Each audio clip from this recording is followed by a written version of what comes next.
In the western province of Papua New Guinea, there's a small town with a small hospital called Balimo.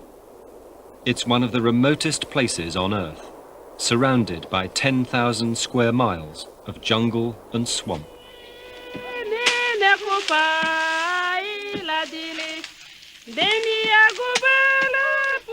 Until the 1930s, when the missionaries first settled here, the lifestyle of the Gogodala people hadn't changed for thousands of years. Even today, it's subsistence living. Food comes from the jungle and the rivers. Sago is the staple diet. In this watery wilderness, there are no roads to speak of. Those that can afford it fly. For everyone else, canoes are the only way to get about.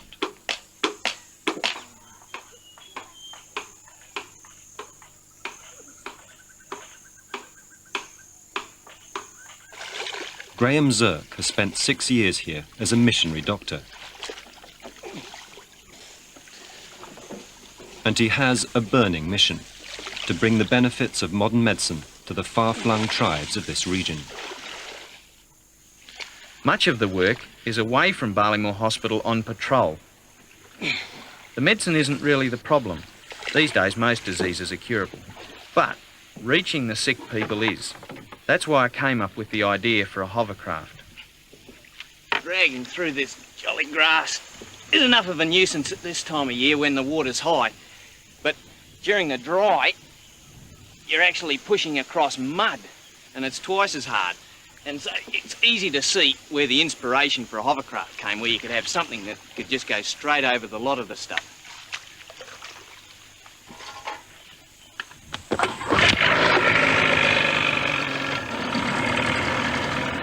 I also wanted to extend the reach of our medical services. The fact is, people often die here because they can't make it to hospital in time. With what we're travelling in at the moment, it can take hours to get down to these villages down here, and the poor people have got very little that they can call by way of medical service at the moment, and so consequently we really want to get these hovercraft servicing these people and servicing them well so that they get the same sort of care as what the villages close to the hospital have been able to enjoy for many years now. When you travel along the river and see some of these villages, the beautiful palm trees swaying in the breeze and the sun beating down on the lovely river, it looks idyllic, but it's an illusion. In fact, everything is hard. Survival is difficult. The jungle's always trying to take over their gardens. The gardens are either suffering from not enough water during the dry season or being washed away during the torrential rains of the wet. So nutrition is a problem. They have to work hard to get any meat that they hunt in the jungle. They have to fight off the mozzies. They have to fight off disease. Their skin is always itchy with fungus and scabies and the like. And so while it may look idyllic, that really is an illusion. Life is hard, and they have to be tough to survive. This one here, thank you very much. The little fella who lives in this house over here has been one of our leprosy patients for the last 6 or 7 years.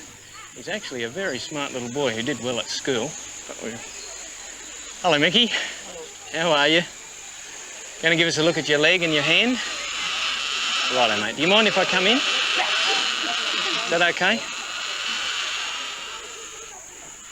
Okay, Mickey, let's have a look at your leg, mate. I became a missionary doctor for a couple of reasons. Oh, goodness. How long's that big ulcer been there for?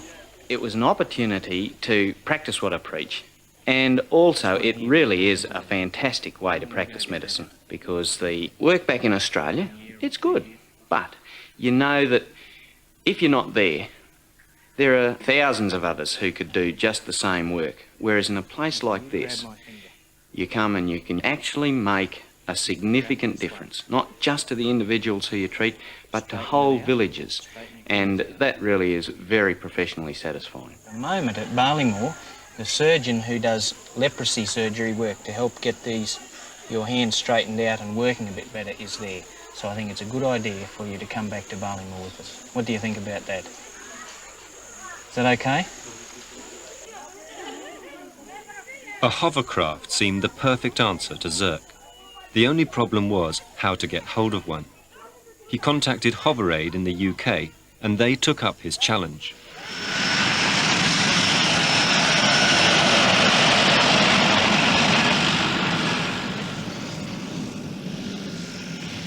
Now, 5 long years after his original idea, the dream is about to become reality.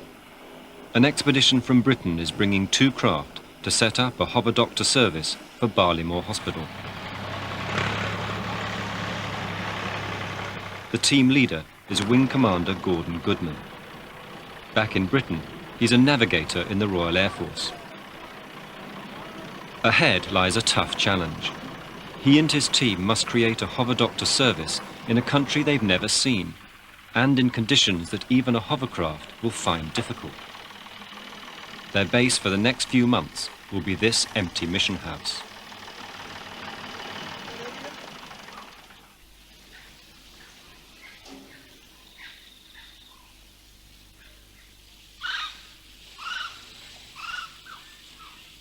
It's been a long time in planning, in 3 years or so. I had the last 7 months on it the whole time, and now we've got the lagoon in front of us. And this is the first challenge, the hovercraft coming and seeing what it'll make of all this grass. I thought it was going to be water at this time of year. It's supposed to be high water, but the hovercraft should tackle that. It's made for going through the grass. It's made for going over the dry ground. It's made for going over the water. So we'll see how we get on. We've got 2 months now. The challenge is on. We've got the garage to build. We've got to get the craft up and working. We've got to get the drivers trained.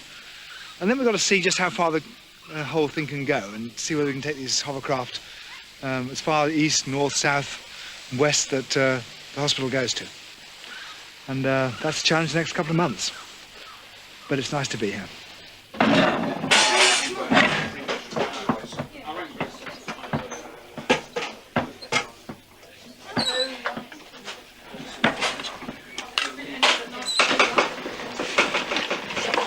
Yeah, that's done. Oh, it's risen. It was certainly is. Is it cooked? I think it's beautifully cooked. No. A chicken curry to go first. I thought that was a chicken curry.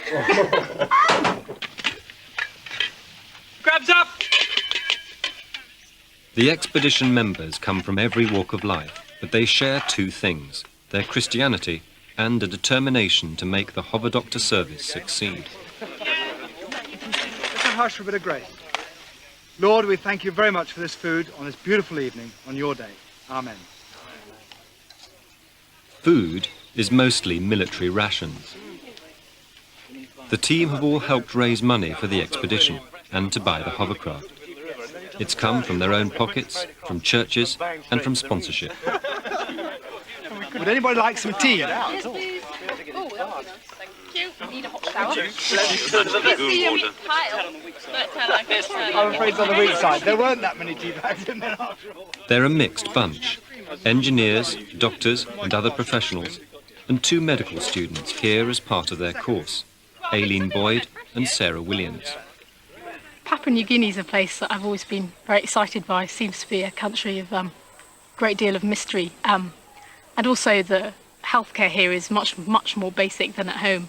I've been used to hospitals with so much equipment, plenty of aids to diagnosing things, like ultrasounds and CT scanners and things like that, but here there's nothing.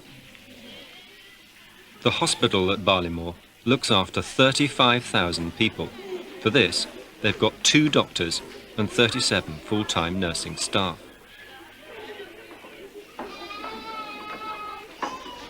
Once you become used to the heat and the smells and sights, there's also a fantastic amount of medicine. You get all the stuff that you're going to have at home, plus all the extra tropical stuff. So there's a whole new world that opens up. This girl's an absolutely typical case, a lady who's been admitted with an acute dose of malaria. She's actually just come from the Kamusi logging camp, which is 2 rivers away from us.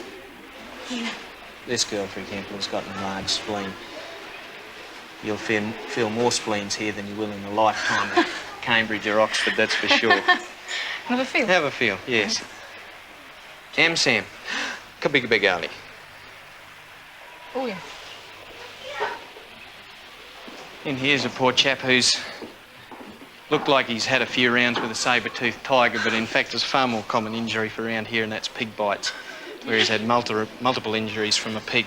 It's common for a couple of reasons. One is because the pigs are such cunning creatures, and secondly is that the people love their meat and so hunt them quite frequently. Crocodile bites are never quite so dramatic in terms of the dressings, but they're much more terrible for the local injury they cause. Well, I'm looking forward to learning a lot of medicine, particularly about some new diseases, some tropical diseases that I haven't seen before, and also probably the opportunity to see diseases that have progressed to a much later stage than you would see at home. We see them.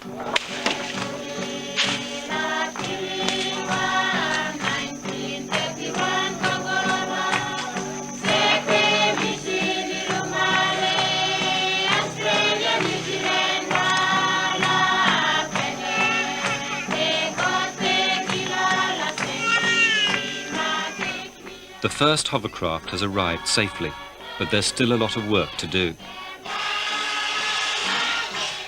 One of the most important jobs is to build a garage for the craft, for security, and to protect them from the extremes of the tropical weather.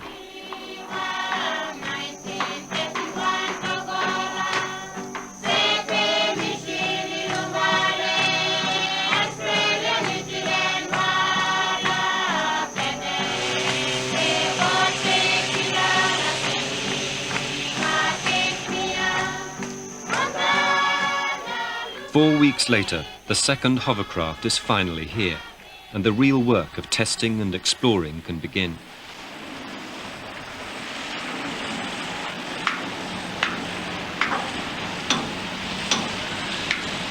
Well, this is the moment we're waiting for. The Motor in Chief has now arrived at what they call Balimo, but actually this is Coconut Island, about 6 miles from our final destination.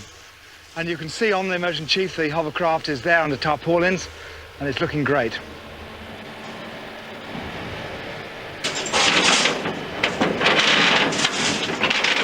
This is tremendous.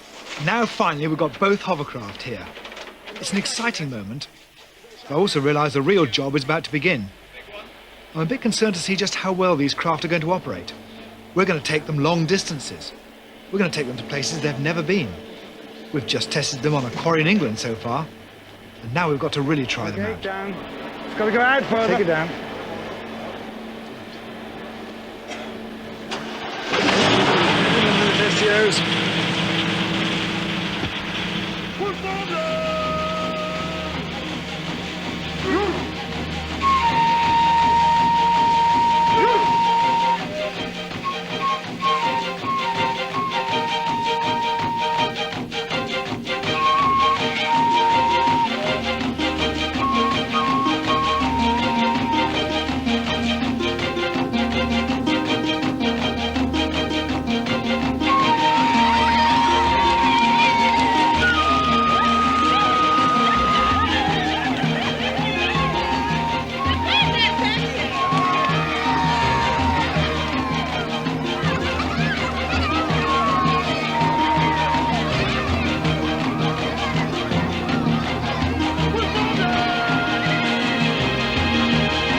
It's a very new idea, something that you won't have seen in Balimo before today.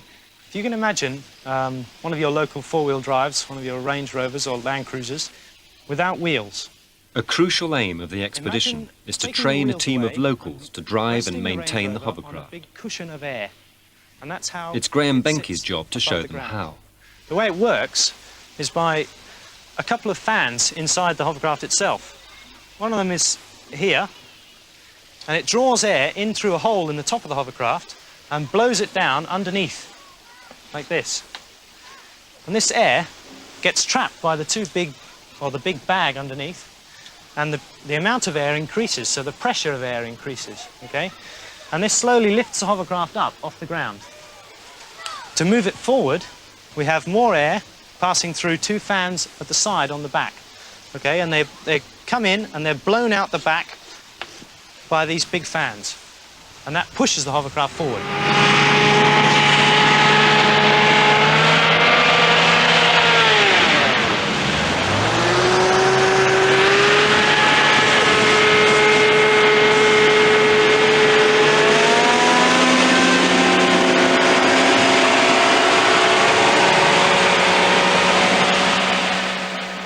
Takami Saida is one of 4 people being trained to drive the hovercraft.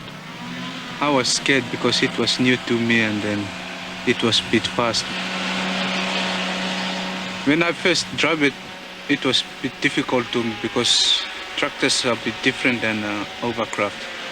Because tractors got clutch and brakes, but this one, instead of brakes and clutch, there's a leg steering at the hovercraft. So I thought that I was trying to change the gears, but instead I was turning the hovercraft around on the direction which I was pressing my legs.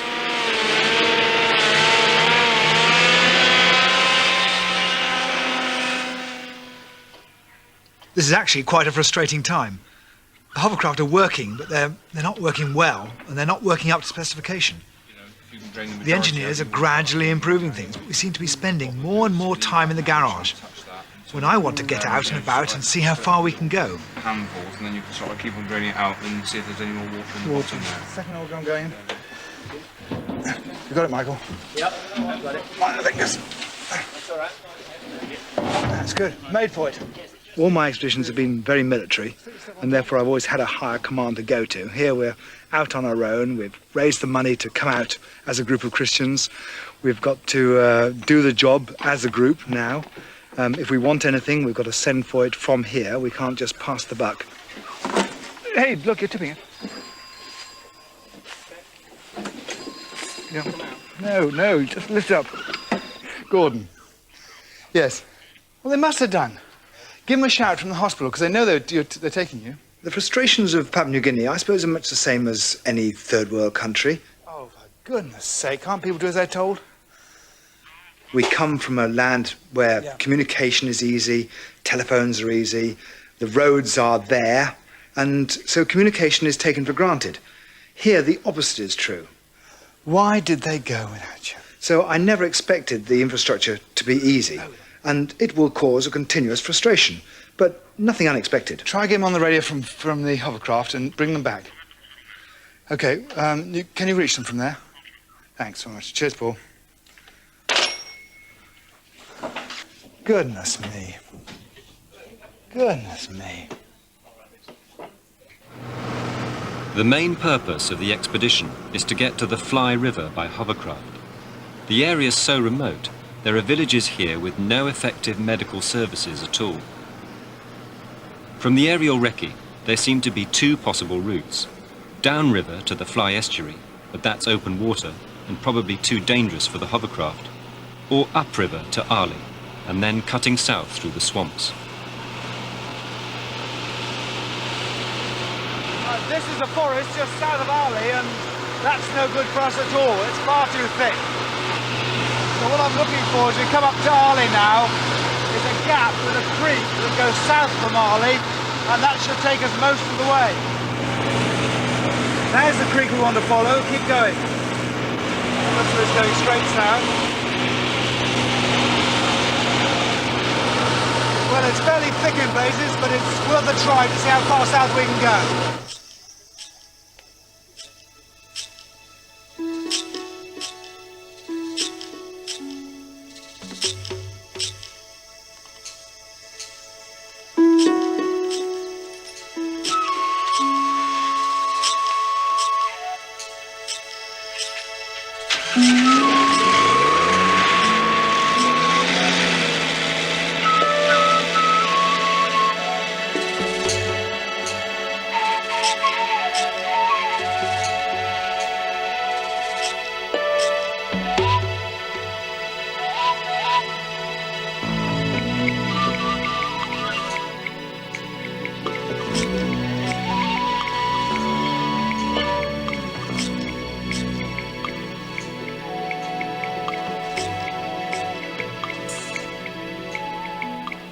This is fantastic.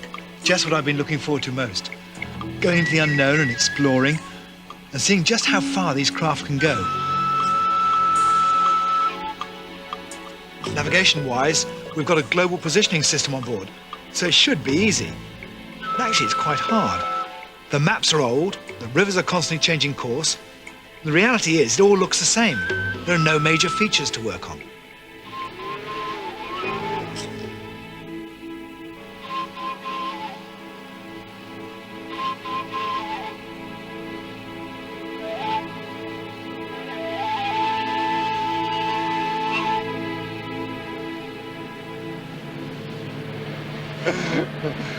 Come on, Jonathan, you found your way out once. You found your way out once.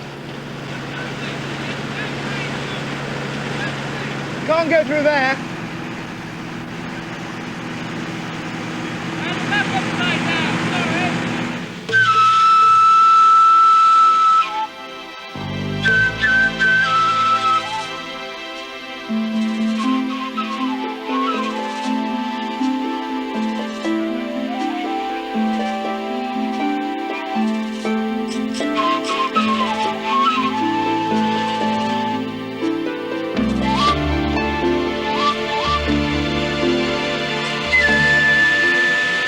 Then that's the fuel now. We're right on the minimum that I've set to return to Kuitor. We haven't quite got to Ali. This is a disappointment, but I suppose this is an example of Papua New Guinea at its logistic best or worst. I've tried for 4 weeks now to get 2 drums of fuel upstream to Ali or Macapa, which is 2/3 the way, to give us some fuel in which to get through to the fly, but this is not the route. But there we are. That's the way these expeditions go, and we're running out of time. And I haven't got time to get the fuel back to Ali to have another go, much as I'd love to.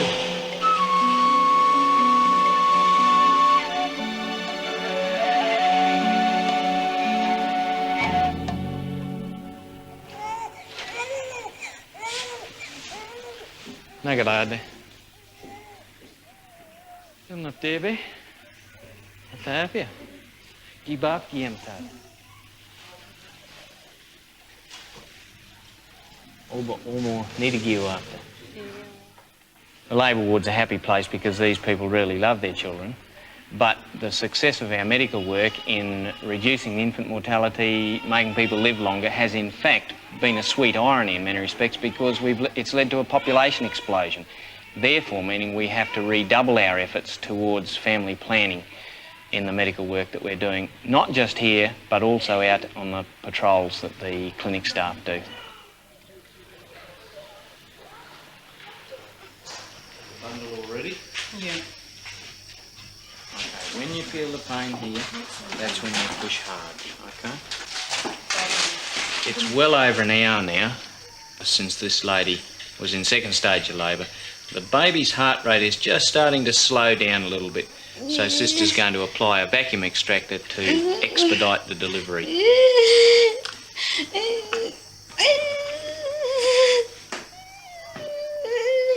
Over the years, the doctors have encouraged women to give birth in hospital rather than in the bush. They've inoculated the children and set up a basic healthcare service. Now the question is, will the environment be able to support this rapidly growing population? Change anywhere is inevitable, but in Papua New Guinea we see it before our eyes. For me, it's a constant dilemma. Just how much should we interfere? This was a complicated labour, and the truth is, if this child had been born in the bush, it would have died. Probably the mother too. Come on, Chief. Let's hear it. Just by being here, we're agents of change. We bring in drugs. We even bring in diseases like measles. We bring in hovercraft. It's a dilemma without an easy answer. I don't believe that we in the Western world should have our super heart surgery and all the good things and not share them at all with anybody else. We could leave them all alone here, and we could leave them to die in their infancy, and we could leave them to dwell in pain in childbirth. We could leave them to die in childbirth.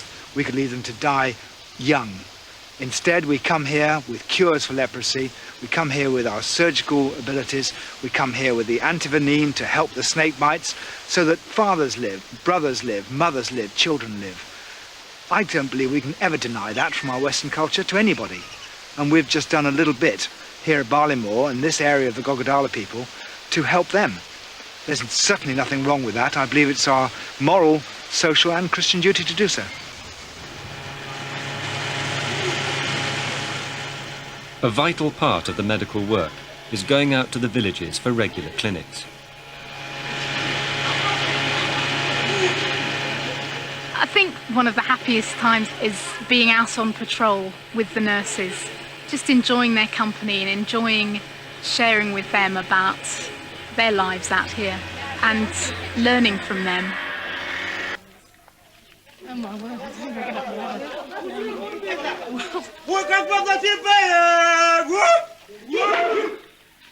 And what did they say?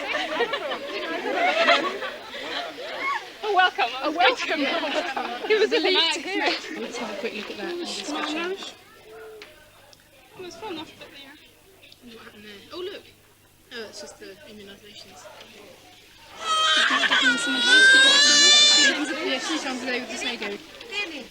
My views of medicine have changed since I've been out here. I think I've seen how important the nursing services are out here. The fact that the nurses here are trained to diagnose and to treat patients, and they do so much of the work. It makes me realise that I think that doctors at home are perhaps rather overrated. Have you seen the hovercraft anywhere? No. No! We've lost it!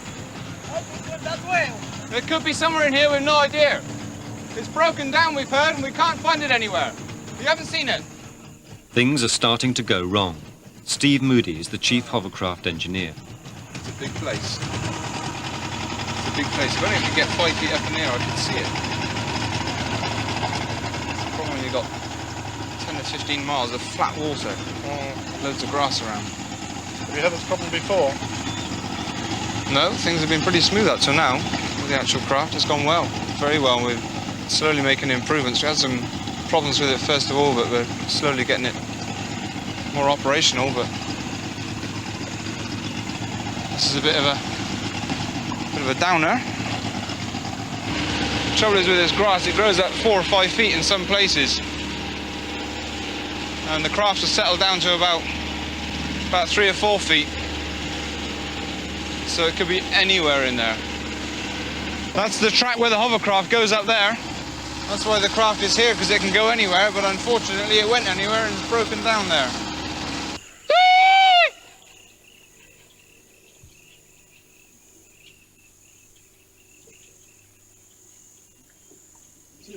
Yeah.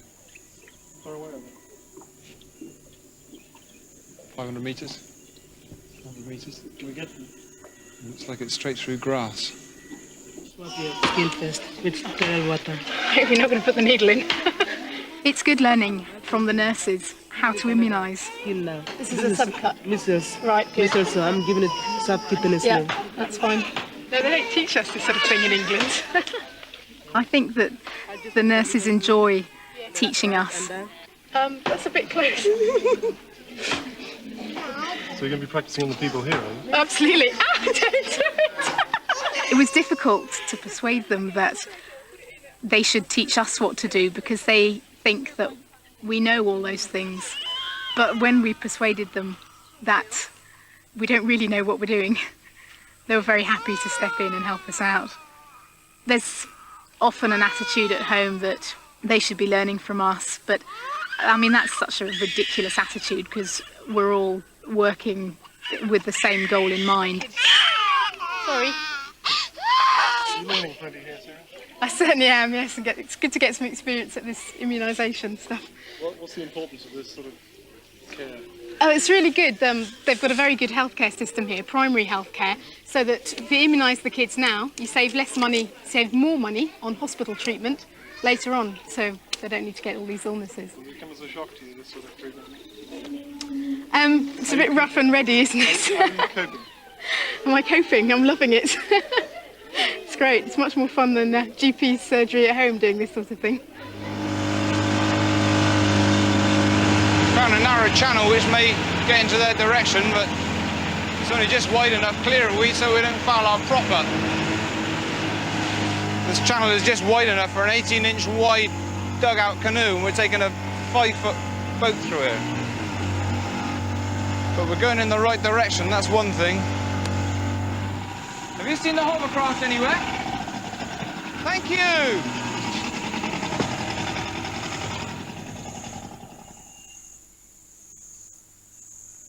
Somebody's already big as two there. Yo. Who's the other crew? That'll be Martin and Gareth in the Sea Rider.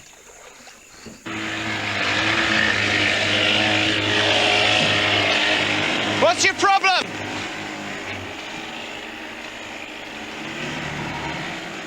Both belts have gone. Both belts have snapped. Both belts? Both belts, yeah. One snapped and the other one's slipping. So it was not very far away, but it was, after that, of course, we could go nowhere. We tried one. After the first one went, we tried to do asymmetric power, and that didn't work at all. But now we've really come to a dead halt. What happened to your hand, Martin? It's bleeding. Just shot some grass, that's all. Do you think the diesel will run too fast if we just go up to hover? No, you just bring it up to about 2,500 RPM. In that case, we can hover, in which case you can tow. Exactly. If we carve it out a channel where the canoes disappeared, which is, in fact, down the far end of this lagoon, yeah, we might get out that way. Okay.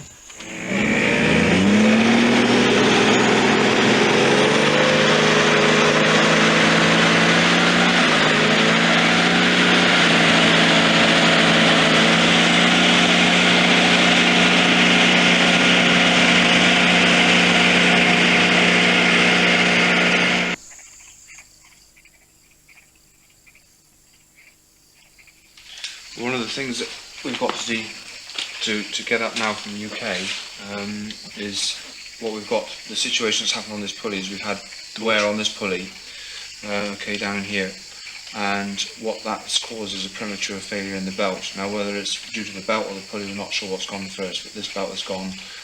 The belt has slipped down and has got ruptured in the other belt and made the other belt to fail. Okay, so that's 4 pulleys. But the belts, we've actually got spare belts, yeah, but it's not worth fitting spare belts to this pulley, correct? Gareth, what do you think? No, I don't think it really is, because it could cause, we could actually reverse the pulleys, so the wear is on, so there's no wear on the belt on the opposite side. But I think it's actually worth acquiring 2 new pulleys. Right, Steve, it's your job to get the packs off by 12 o'clock tomorrow so that we don't jeopardise the push to the fly.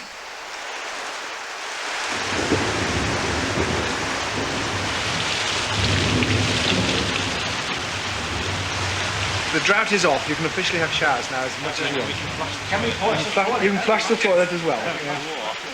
That island, by the way, the rainy season is just started, and it goes on to the middle of June. I'm sorry, unless I'm faced with some better evidence than this, I can't believe this is a rainy season. No. What? How much more rain do you want? I'll go out and check that rain gauge soon, just see how much it's fallen since this morning.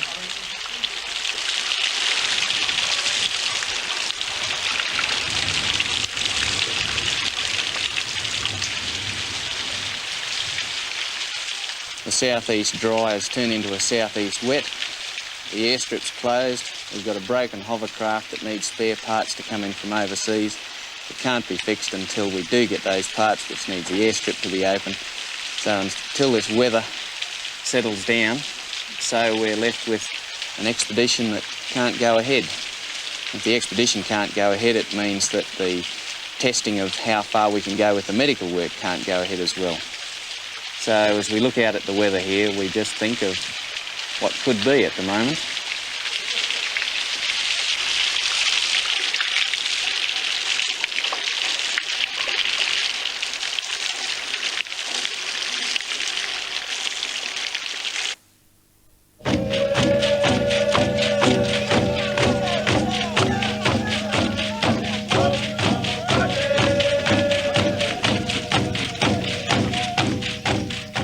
After a week, the weather improves.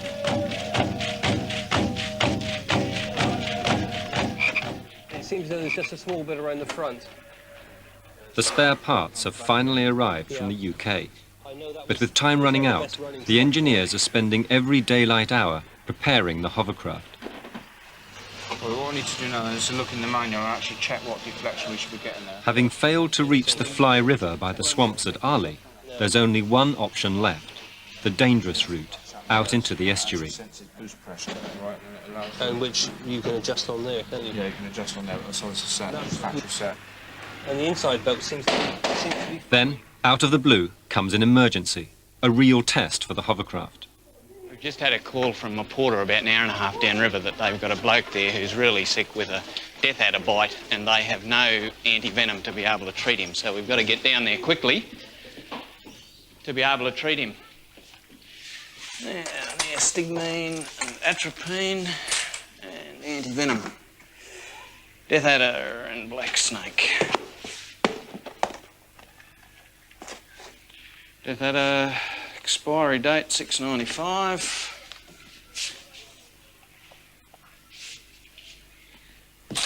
How likely is this to save his life? If he's still alive when we get there, then we've got every chance of saving his life. Because it'll work very effectively and very quickly. We've just got to keep it nice and cool for our trip down there. Right, we're ready.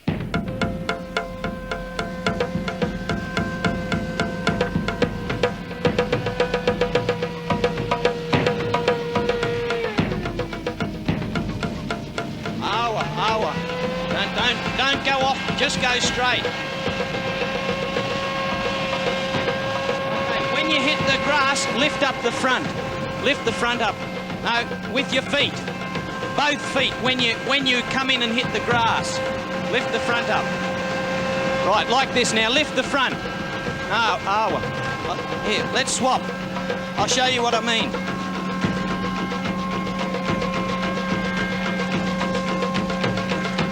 Manapi. Okay. Front. So when you hit the big stuff, up with the front. Man, are we going to get there in time, do you think? Well, with death adder bites, you really don't know. It depends on how much of the actual venom that this man has been injected with by the death adder, and it depends on how big he is, so how diluted the toxin is in his system, and it depends on how strong his constitution is. Can't predict, because you can have as little as 20 to 40 minutes with a death adder bite, or you can have several hours. James, is that bloke in the sub-centre? Yeah. Right, come on, let's go.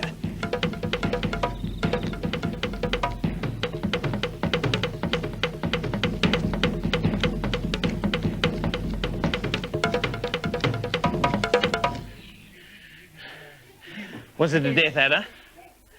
Do we know? Okay. Magat salami. Melapila suami. Melapila suami. Tawa, open his eyes. Okay. Right. So, what have you given him so far, sis? Okay, what we'll give him first is some neostigmine and atropine. Got a syringe I can draw this up in. He's had a death adder bite. He's very weak, but he's still able to breathe, so he should live. Highly salvageable, I think would be the term you'd say.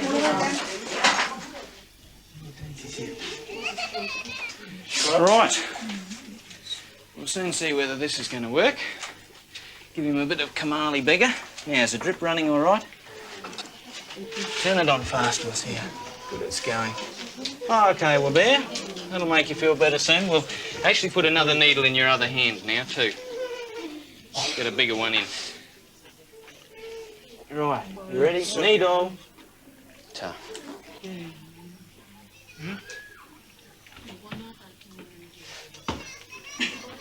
OK, hook this up. We now have the death adder anti-venom mixed in this normal saline, and we plan on running it in over about half an hour. At the end of half an hour, you should see a marked difference in our patient. Graham, how would he actually be feeling after he'd been bitten? Very weak is actually the worst of the symptoms, a terrifying feeling of not being able to breathe. And so not being able to breathe, not being able to swallow, sort of the feeling of choking and suffocating. That's the worst part of it. I mean, he will also have had pain at the bite site and then in the glands in his groin and in his stomach. But that'll be nothing compared with the terror of feeling as if you're about to suffocate. There you go, feeling a bit stronger now. Ask him if he can swallow now. Yeah, you can move, hey? Open your eyes up. Look at me. Look up at me. Yeah. Without the anti-venom, this man would almost certainly be dead. And without the hovercraft, we wouldn't have got here in time anyway. So I reckon it's proved itself. Yeah, that's good. Bit more strength, eh? Kamali Bini Segata.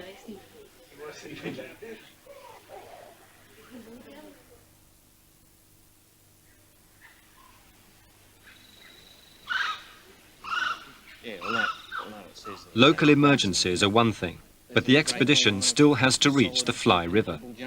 So we've got left with one alternative, the mighty Balimo, as you put it. It's a long way, and this is to a hovercraft, our hovercraft, open sea. What other dangers are there?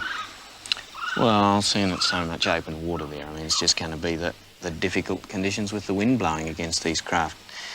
Because if there's any mechanical failure and one of these things ends up in the water, you've got an immense flow of tide. Yeah. It really roars down through there, and especially after we've had that rain a week ago where it poured down, and it'll be just roaring out of there.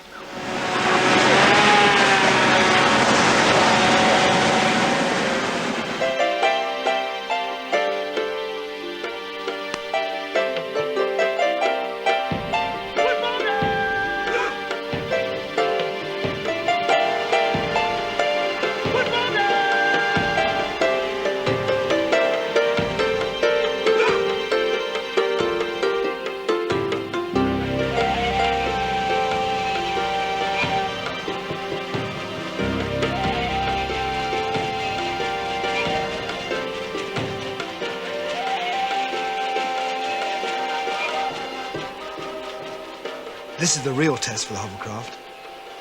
It's a river rover and not designed for open water, so I don't know how it's going to cope. If we can make it through to the Fly, then the lives of thousands of people could be improved.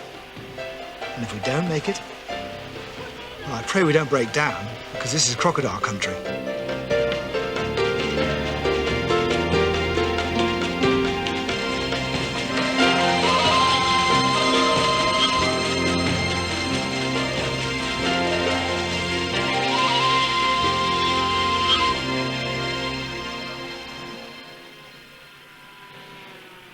The hovercraft have covered over 100 miles.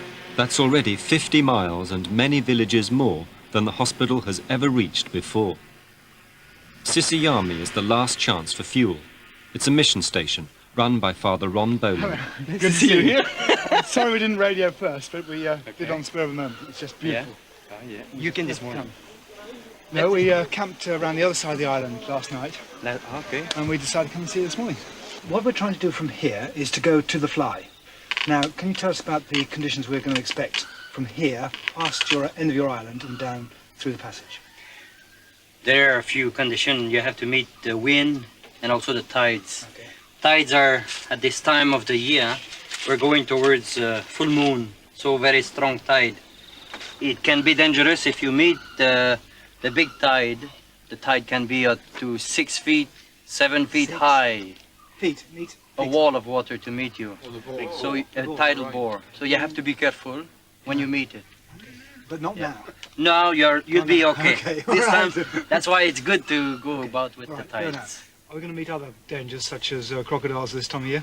I hope you have no problem, mechanic problem, because there are some on the way. How big are they? They can be over 20 feet long. 20 feet. We have had people killed, eaten alive by crocodile in this area, Sisiami and Sogeri. It can be very dangerous.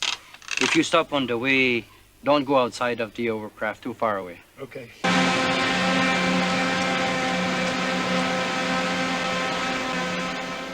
Just 30 miles to go to the Fly, but this is the riskiest stretch of the journey.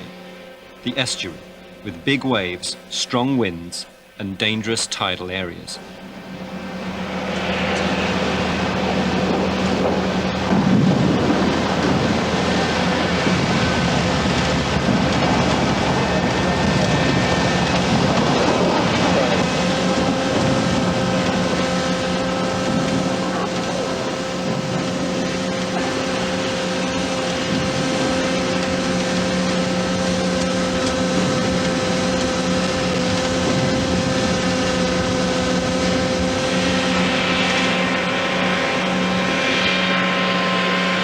Different water and it's flowing out, so I think it's a river as opposed to it must be a tributary. It certainly isn't seawater because it's a totally different colour and it's flowing out nice and clean, but it looks good.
We're on the mighty Fly. It's hard not to get emotive when you get at a time like this because it's been so good to work here for all these years. You can't help but be changed when you work in a place like this.